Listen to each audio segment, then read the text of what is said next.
La comptabilité judiciaire est une discipline essentielle dans le domaine du droit. Elle joue un rôle crucial lors des litiges financiers et des faillites. Le rôle de l'expert comptable judiciaire consiste à examiner, analyser et présenter des données financières dans le cadre des procédures judiciaires. Un aperçu des principales caractéristiques et enjeux de la comptabilité judiciaire dans la chronique judiciaire avec Garibou Pérou, Djelimaka Djabati. Appelée comptabilité d'investigation ou jury-comptabilité, la comptabilité judiciaire consiste à vérifier les opérations financières réalisées par une personne ou une organisation dans le cadre d'une procédure judiciaire, fraude financière, litiges commerciaux ou procédure de faillite. On sollicite l'expert comptable judiciaire. C'est lui qui a la compétence d'évaluer les dommages et d'établir les responsabilités financières. La comptabilité, c'est l'art de rendre compte. Et l'art de rendre compte, c'est la recherche de la vérité. Et c'est pourquoi la comptabilité cherche en permanence les justificatifs des opérations comptables, des opérations financières, pour établir des rapports financiers, des états financiers qui soient utilisables par le public. Et en matière de justice, quand on n'est pas sûr, mieux vaut laisser courir le délinquant que de condamner un innocent. C'est pourquoi le juge est permanemment dans la recherche de la vérité. Et dans sa recherche, les auxiliaires de justice, que nous sommes les experts comptables, ils peuvent nous saisir à tout moment pour qu'on puisse l'aider à la manifestation de la vérité. Il ne suffit pas de connaître le droit pour s'improviser comptable judiciaire. Il est également nécessaire d'être formé aux techniques d'investigation.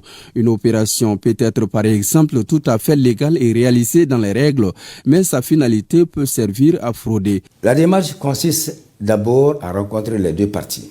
À supposer que ce soit une banque qui est opposée à un de ses clients pour non-remboursement des dettes. À supposer que ce soit un employé qui cherche des dommages-intérêts, des dommages de licenciement. À supposer que ce soit deux commerçants qui sont dans des problèmes de non-paiement de factures, de contestation réciproque de dettes et de créances. Et donc, les parties vont communiquer la documentation que l'expert judiciaire réclame. Il va pointer les rentrées contre les sorties contre les entrées.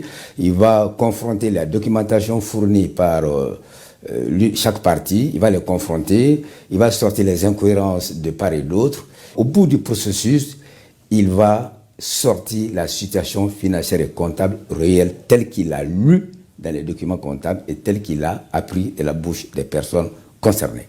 Il va faire un rapport. Ce rapport va être déposé chez le juge. Comment les experts comptables et judiciaires appréhendent si facilement la fraude et la corruption? Il est possible que les règles comptables dans le pays de l'investisseur ne soient pas exactement les mêmes règles comptables au Mali.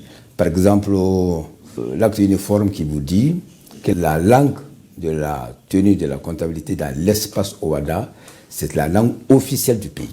Il vous dit encore que la comptabilité doit être tenue dans une monnaie ayant cours légal dans le pays. Mieux que ça encore, en tout cas, pour essayer d'harmoniser la comptabilité à l'échelle planétaire, il y a ce qu'on appelle les normes comptables internationales, les IAS, IFRS, qui permettent de donner la même lecture des comptes que les comptes soient établis au Mali, au Canada, aux États-Unis, en Afrique du Sud ou ailleurs. La comptabilité judiciaire contribue à la transparence. Elle aide les tribunaux à rendre les décisions basées sur les connaissances solides. L'expert peut être commis pour faire la reddition de comptes, pour établir la vérité entre une banque et son client. L'expertise comptable aussi en termes de détournement aussi, c'est fréquent. Il y a aussi ce qu'on appelle les redressements d'entreprise en difficulté. Quand l'entreprise bat de l'aile, on se pose la question, est-ce qu'il faut dissoudre, liquider, partager et mettre tout le monde en chômage, ou bien que faut-il faire? Là aussi, on appelle les expertises comptables judiciaires de redressement d'entreprises en difficulté.